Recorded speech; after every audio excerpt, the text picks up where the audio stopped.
ಆತ್ಮೀಯ ಬಂಧುಗಳೇ, ಶ್ರೀಮದ್ ಭಗವದ್ಗೀತೆ ತತ್ವ ವಿವೇಚನಿ ಟೀಕಾ ಅಧ್ಯಾಯ 5 ಕರ್ಮ ಸನ್ಯಾಸ ಯೋಗ. ಇದರಿಂದ ನಾವು 25ನೇ ಶ್ಲೋಕವನ್ನು ತಿಳ್ಕೊಳ್ತಾ ಇದ್ವಿ. ಓದ ಭಾಗದಲ್ಲಿ ಕ್ಷೀಣ ಕಲ್ಮಷಃ ಅನ್ನುವಂಥ ವಿಶೇಷಣವನ್ನು ಯಾಕೆ ಪ್ರಯೋಗ ಮಾಡಿದ್ದಾರೆ ಅನ್ನೋದ್ರ ಬಗ್ಗೆ ತಿಳ್ಕೊಂಡ್ವಿ.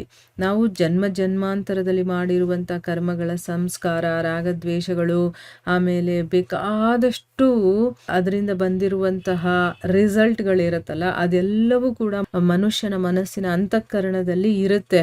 ಅದು ಬಂಧನಕ್ಕೆ ಕಾರಣವಾಗಿರೋದ್ರಿಂದ ಅದನ್ನು ಕಲ್ಮಶ ಅಂತ ಹೇಳಿದ್ದಾರೆ, ದೋಷ ಅಂತ ಹೇಳಿದ್ದಾರೆ, ಪಾಪಗಳು ಅಂತ ಹೇಳಿದ್ದಾರೆ.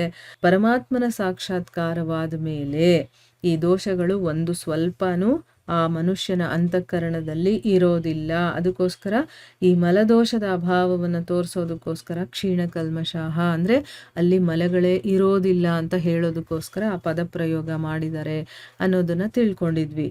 ಈಗ ಪ್ರಶ್ನೆ ಏನು ಅಂತಂದರೆ, ಚಿನ್ನದ್ವೈದಾಹ ಅನ್ನುವಂಥ ವಿಶೇಷಣವನ್ನು ಪ್ರಯೋಗ ಮಾಡಿದಾರಲ್ಲ, ಅದರ ಒಂದು ಅರ್ಥ ಏನು ಅಂತ ಕೇಳ್ತಾ ಇದ್ದಾರೆ.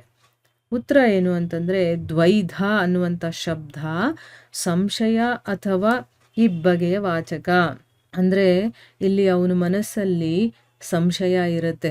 ಏನಾದರೂ ಒಂದು ವಿಚಾರ ಕೇಳಿದ್ರು ಕೂಡ, ನೋಡಿದ್ರು ಕೂಡ ಅದರಲ್ಲಿ ಅವನಿಗೆ ಒಂದು ಸಂಶಯ ಇರುತ್ತೆ. ಭಗವಂತನ ಬಗ್ಗೆ ಅಂತೂ ಇನ್ನೂ ತುಂಬ ಸಂಶಯಗಳಿರುತ್ತೆ. ಇದಕ್ಕೆ ಕಾರಣ ಏನು ಅಂತಂದರೆ ಅಜ್ಞಾನ ಇರೋದ್ರಿಂದನೇ ನಮಗೆ ಸಂಶಯ ಅನ್ನೋದು ಇರೋದು. ಆ ವಿಷಯದ ಬಗ್ಗೆ ನಾವು ಕರೆಕ್ಟಾಗಿ ತಿಳ್ಕೊಂಬಿಟ್ಟಾಗ ನಮ್ಮ ಮನಸ್ಸಲ್ಲಿ ಆ ಒಂದು ಸಂಶಯ ಅನ್ನೋದೇ ಇರೋದಿಲ್ಲ. ಪರಮಾತ್ಮನ ಸ್ವರೂಪದ ಯಥಾರ್ಥ ಜ್ಞಾನ ಯಾರಿಗೆ ಆಗ್ಬಿಡುತ್ತೋ, ಅಂದರೆ ಭಗವಂತ ಅಂದರೆ ಏನು ಅನ್ನೋದು ನಮಗೆ ಸರಿಯಾಗಿ ಅರ್ಥ ಆಗ್ಬಿಡುತ್ತೋ, ಆಗ ಎಲ್ಲ ರೀತಿಯ ಸಂಶಯಗಳು ಕೂಡ ತಮ್ಮ ಕಾರಣವಾದಂತಹ, ಅಂದರೆ ಈ ಸಂಶಯಗಳಿರೋದಕ್ಕೆ ಕಾರಣ ಏನು? ಅಜ್ಞಾನ. ಆ ಅಜ್ಞಾನದ ಸಹಿತ ಅವೆಲ್ಲ ಕೂಡ ನಾಶ ಆಗಿಬಿಡುತ್ತೆ. ಅಂದರೆ ಯಾವಾಗ ನಮ್ಮ ಬುದ್ಧಿಗೆ ತಿಳುವಳಿಕೆ ಅನ್ನೋದು ಬಂದ್ಬಿಡುತ್ತೋ, ಭಗವಂತ ಏನು ಅನ್ನೋದು ಸ್ವಲ್ಪ ಮಟ್ಟಿಗೆ ಗೊತ್ತಾಗ್ಬಿಡುತ್ತೋ, ಆಗ ನಮ್ಮ ಒಳಗಡೆ ಇರುವಂಥ ಸಂಶಯ, ಅಜ್ಞಾನ ಎಲ್ಲವೂ ಕೂಡ ನಾಶ ಆಗಿಬಿಡುತ್ತೆ.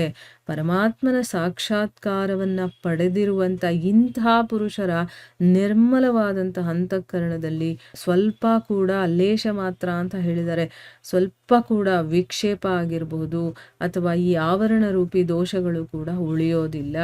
ನಮ್ಮಲ್ಲಿ ಏನೂ ಒಂದು ಡೌಟ್ ಅನ್ನೋದೇ ಇರೋದಿಲ್ಲ. ಯಾಕೆ? ನನಗೆ ಆ ಜ್ಞಾನ, ತಿಳುವಳಿಕೆ ಬಂದ್ಬಿಟ್ಟಿರುತ್ತೆ. ಅದಕ್ಕೋಸ್ಕರ ಈ ಒಂದು ಭಾವವನ್ನು ತೋರಿಸೋದಕ್ಕೆ ಇಲ್ಲಿ ಚಿನ್ನದ್ವೈದಾಹ ಅನ್ನುವಂಥ ವಿಶೇಷಣವನ್ನು ಕೊಟ್ಟಿದ್ದಾರೆ ಅಂತ ಇದರ ಅರ್ಥ. ಈಗ ಕ್ಷೀಣ ಕಲ್ಮಷಃ, ಚಿನ್ನದ್ವೈದ ಅನ್ನುವಂಥ ಎರಡು ಪದದ ಅರ್ಥ ಗೊತ್ತಾಯ್ತಲ್ವಾ? ಇನ್ನು ಮುಂದಿನ ಪ್ರಶ್ನೆ ಏನು ಅಂತಂದರೆ, ಯಥಾತ್ಮಾನಃ ಅಂದರೆ ಅರ್ಥ ಏನು ಅಂತ ಕೇಳ್ತಾ ಇದ್ದಾರೆ.